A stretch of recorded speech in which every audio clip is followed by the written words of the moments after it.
আমি একটু বানাবো আমের চাটনি। আমগুলোকে চোকলা সহ আমি এভাবে কেটে নিয়েছি। একটু লবণ দিয়ে দিচ্ছি আর জল দিয়ে আমি প্রথমে সেদ্ধ করে নেব। একটু বেশি করে জল দিচ্ছি। আমটা সেদ্ধ করার জন্য বসিয়ে দিয়েছি। এদিকে আর একটা ফ্রাই প্যান আমি দিয়ে দিয়েছি। দুটো শুকনো লঙ্কা দিচ্ছি।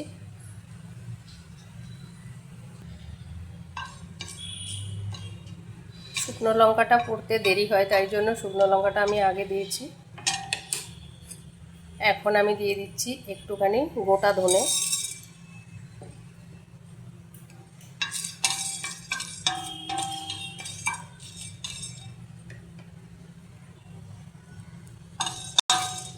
ধনেটা প্রায় হয়ে এসছে। এবারে দিচ্ছি আমি একটু মৌরি।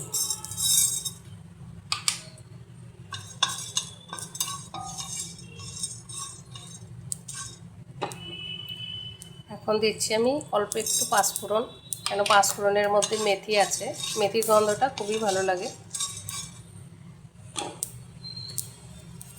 এখন আমি দিচ্ছি একটা তেজপাতা ছিঁড়ে। হয়ে গেছে ভাজাটা, এখন আমি নামিয়ে দেব।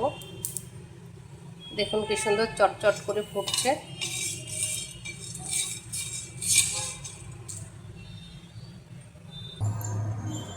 মশলাটা নামিয়ে আমি একটু জোড়াতে দিলাম।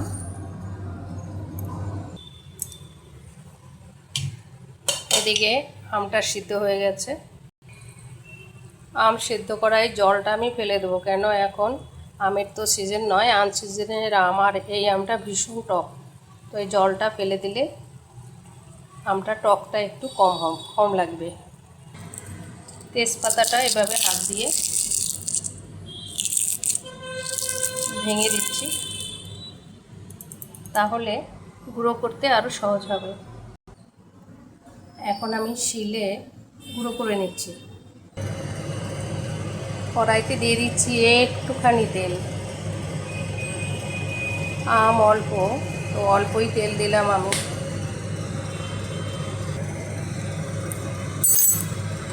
তেলটা গরম হয়ে গেলে আমি অল্প একটু পাঁচফোড়ন দিলাম তেলে। পাঁচফোড়নটা পুড়ে এলে এবার আমি আমগুলো দিয়ে দিলাম।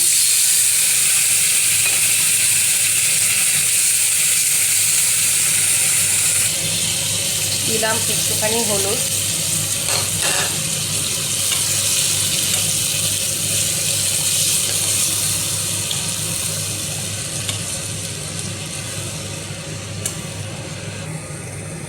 এখন আমি দিয়ে দিচ্ছি একটু চিনি।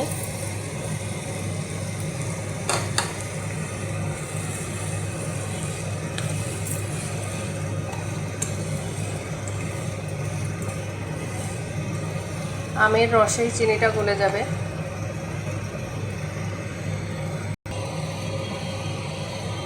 এই বাটিতে একটু কর্নফ্লাওয়ার নিয়ে আমি সেই জলটা দিয়ে দিলাম।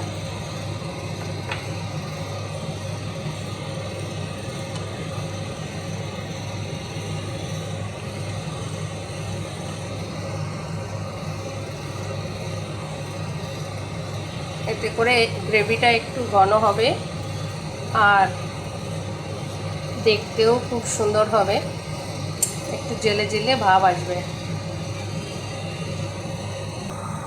এখন আমি এই বেটে রাখা যে গুঁড়োটা, এই গুঁড়োটা আমি দিয়ে দেবো। পাটায় বেটেছি, একটু পুরো ফিনিশিং হয়নি, তবুও কিন্তু এর স্বাদ এবং গন্ধটা আলাদা হবে।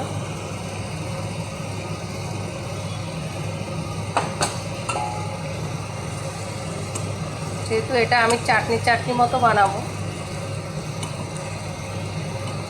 সেহেতু মশলাটা একটু আমি বেশি দিলাম।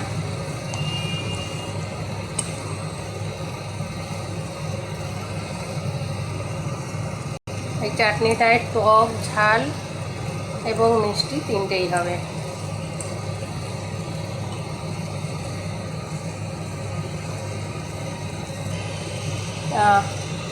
ফ্লেভারটা কিন্তু খুবই ভালো এসছে, বেশ ভালো। এই ছিল আমার আজকের রেসিপি। আমার সঙ্গে থাকার জন্য সকলকে অনেক অনেক ধন্যবাদ।